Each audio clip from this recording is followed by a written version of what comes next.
Welcome to Carcer City, the seedy criminal underbelly of the Midwest. A city so corrupt that even the local police force breaks the law on the daily without as much of a second thought.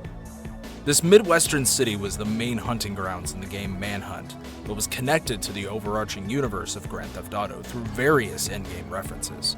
But to this day, Carcer City has yet to be featured in a mainline GTA title. But thanks to the developer DeadpoolMKD, Matt Now, and a ton of other devs in the community, they built out the entire state of Dolman, with Carcer City expanding across 2 major islands. With the demo set to release to the public in a couple weeks, I wanted to give you all an in-depth look at the city streets of Carcer and give some insight into one of the best open world maps to be created by the community. So join me as we take a closer look at GTA Carcer City.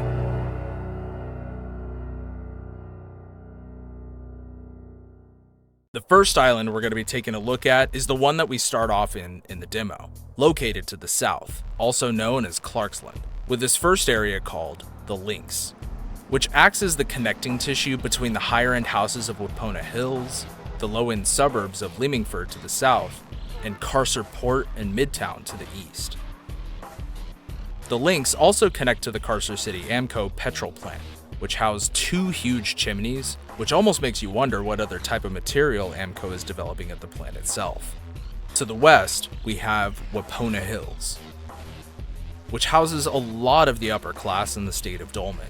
Wapona Hills also houses one of the police stations in the area, which is at the intersection between 3 different districts and located at the bottom of the hill of these estates, with the rich almost treating the local police force as their personal bodyguards. These huge houses overlook the rest of the island, with some holding these major, elaborate displays inside of their gardens. There's no telling what kind of seedy actions the rich are up to in this area. And these estates also sit on top of different hillsides, which gives you an idea of what the elevation is like in this town, with certain areas taking advantage of the land that surrounds the city.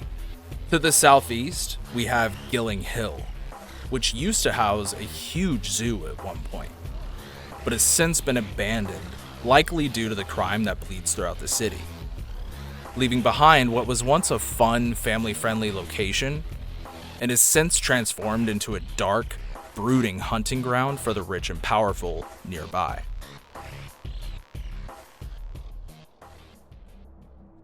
Down the hill from the Gilling Zoo to the north is the evergreen suburbs of Leamingford, which houses a variety of homes that are both lived in by the community and some that are boarded up and abandoned throughout the entire neighborhood. This neighborhood and a few others that we'll see later really give off the vibe of Detroit in the early 2000s, which is exactly what the devs were going for, since Carcer City is based mostly on Detroit and a couple of other Midwestern cities within the states. It seems like a nice neighborhood for the most part, until you notice that to the east lies the Darkwoods Penitentiary that looms over the hilltop by this quaint suburb. The penitentiary was also one of the locations that we visited within Manhunt. The pen hosts more than 1,000 inmates from all over the country, and even a ton of mental patients as well. Well, at least the ones who have had the misfortune of getting caught, as once they get in, there's no telling when they'll get out. Heading back to the north of the Links and going east onto the freeway, our next stop on this tour will be in Carcer Point, which is where a lot of ships bringing in goods for the city can be found docked at the port, and even a few business warehouses working out of there like the Fudge Packing and Delivery Company. And located just behind Carcer Point to the south is the Carcer City Stockyard, which looks to be completely abandoned and houses a ton of old train cards that plenty of the homeless population find themselves taking shelter in. To the east, past the freeway that circles the entire island, we have Darkwoods, which houses the projects for low-income housing in the area of Clarksville, located just south of Midtown, which we'll get to in a few moments, with the Clarksland Park located nearby, which is a serene spot to chill out in as long as you have some pepper spray or a gun to keep you protected, with some more businesses and even a burger shop located just outside of the park. And finally, there is Midtown, located right next to the park and just north of Darkwoods, which houses a small variety of urban areas to explore that we first visited in the original Manhunt, with one-way streets, tight alleyways, and towering buildings that make this whole entire area beautifully claustrophobic. With hills leading down to the boardwalk and even an entrance to the subway that spans under the city, and the edge of Midtown sitting on the coast of the boardwalk looking towards the north end of Carcer City. With Midtown covered, that pretty much concludes our look at the starting island of Clarksville, and from here, we'll take a drive over the Envoy Bridge and head north towards Lacpoint.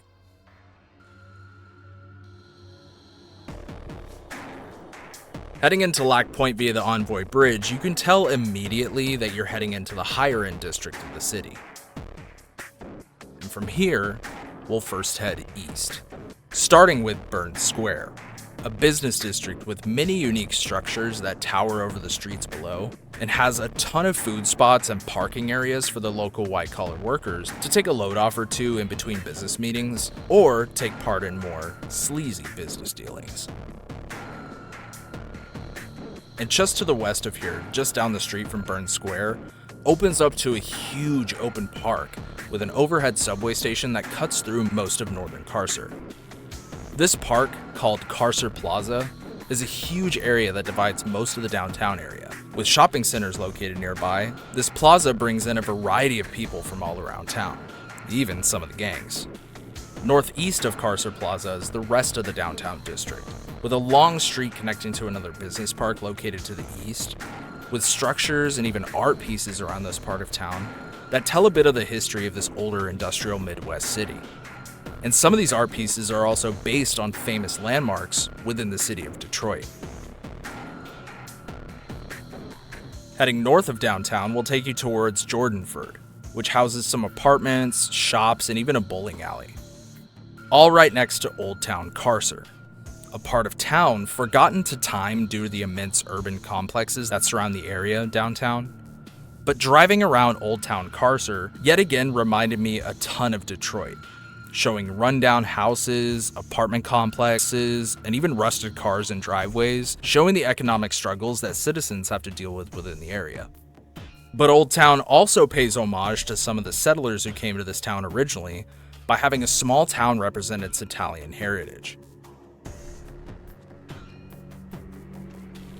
as well as another culturally dignified district down the block with Little Greece, which houses a whole food market just outside of the Greek restaurant and has a mix of US and Greek flags hanging over the main street.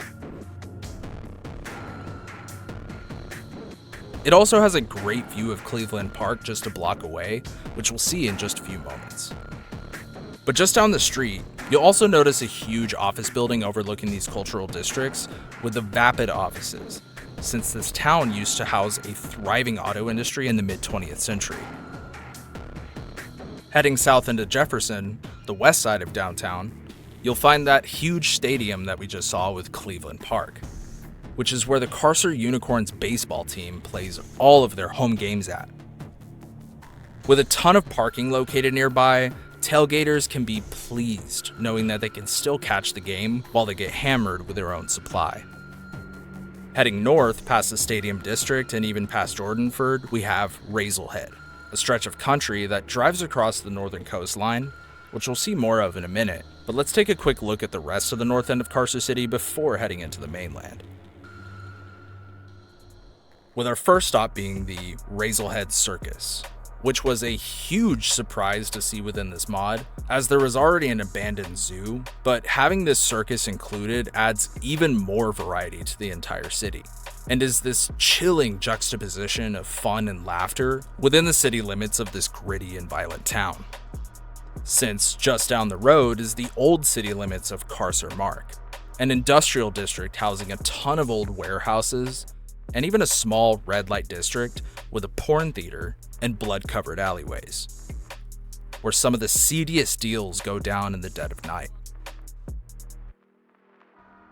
Just north of Carcer Mark and the Jefferson district is Los Albos, which has both a west and east district divided by its main road that cuts between both sister districts.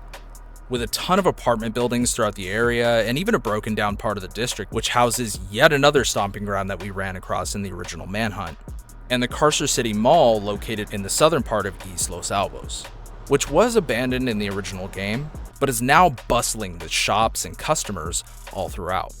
And Central District is located just a block away, which may look familiar for fans of Manhunt. Central has a ton of apartments and businesses throughout, and even some of the gangs that you'll find and come across inside of this town make some of their dealings within some of these alleyways.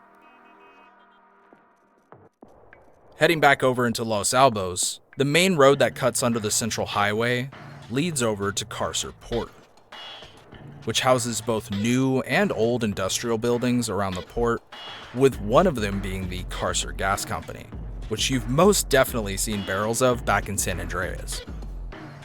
And to be honest, this whole port reminded me a hell of a lot of Stillwater's port area in the South Island back in Saints Row 1 and 2, which, to be honest, a lot of this city reminds me of Stillwater, which in my opinion is a great compliment, since personally Stillwater remains one of my favorite open worlds in a video game. To the north of Carcer Port, we have the Dentons, which has even more rundown buildings and warehouses, and even the Denton City Salvage Yard from Manhunt as well. And hell, there's even an 8-Balls garage just around the corner, in case you're looking for something a little more explosive. And you can't have a big city without its own airport, with Perso International. This huge airport spans across a big chunk of the map, but houses plenty of planes and helicopters to take an aerial tour of the city at your leisure. And finally, heading north of the city, we have the area known as Rocks North, which the name I'm pretty sure is a cheeky reference of some kind. But this area spans all across the north and west side of the map, and shows that the northern island of Lacpoint is landlocked to the rest of GTA's version of America, which is impressive since there hasn't been a landlocked GTA city since, well, Liberty City in GTA 3. So this is a great addition in my opinion. And finally, as we end our tour, we'll be driving down the freeway over the district of Chainley. With this highway system spanning across both islands, it is a huge freeway system, and there's bound to be some intense police chases on here from time to time, whether it be in a story mission or just in free roam. And this is once again another element of this map that reminded me a ton of the genius map design of Stillwater from Saints Row.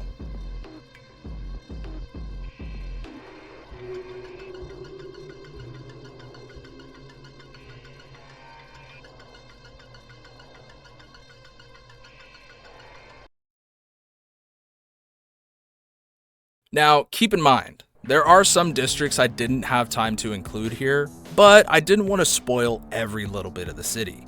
And another thing to really keep in mind as well is that everything that you saw here today is still a work in progress. So there may be some things changed or updated by the time that the demo and even the full release comes around. But soon enough, you'll be able to explore the entirety of Carcer City on your own once the demo drops on April 10th. Once this demo drops, you'll get a small taste of what's in store for this mod's story, and get a chance to meet the main protagonist, Liam. Not much is known about him yet, or the story for the mod overall, but we'll soon find out more once the demo finally drops. Keep in mind though, this demo is just going to be a small taste of what's to come down the road, with the full story being developed over the course of this next year, with the final version of the mod set to release sometime in 2027. And the fantastic part about this project is that every little bit of content within the mod will be handcrafted by the entire team, meaning there won't be any sort of AI usage throughout the mod. In my opinion, this helps out with the longevity of the mod immensely.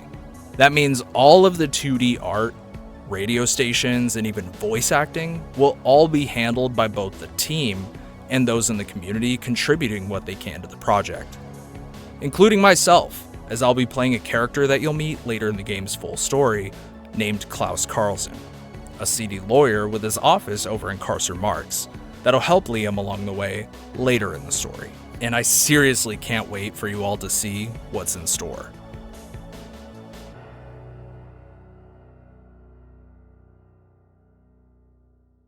With that, we've come to the conclusion of our tour and this early look at Carcer City. And I hope you've all enjoyed the ride so far. Thank you all for checking out this video, and if you've enjoyed it and want to see more like this down the line, make sure to like the video, hype the hell out of it, and subscribe for more content like this later down the line. I plan on eventually doing a tour video like this for a couple other mods down the road as well, like Upstate Liberty and Project Eagle. So stay tuned for those tours when they're ready. Also, if you want to see other GTA mods or even some Half-Life mods or even other ones, go ahead and check out my channel. You won't be disappointed. Also, make sure to follow me on my socials and all that stuff. And if you want to support the channel even further than a sub, make sure to join the memberships for the channel or check out my Patreon to get your name to show up on some of my future videos, and hell, even get some extra BladeO content as well. Or also subscribe to my second channel, which is where I'm also going to be posting some of my streams and even some extra videos down the line. Thank you so much again, and I hope you all have a fantastic day, or at least a better one tomorrow. BladeO out.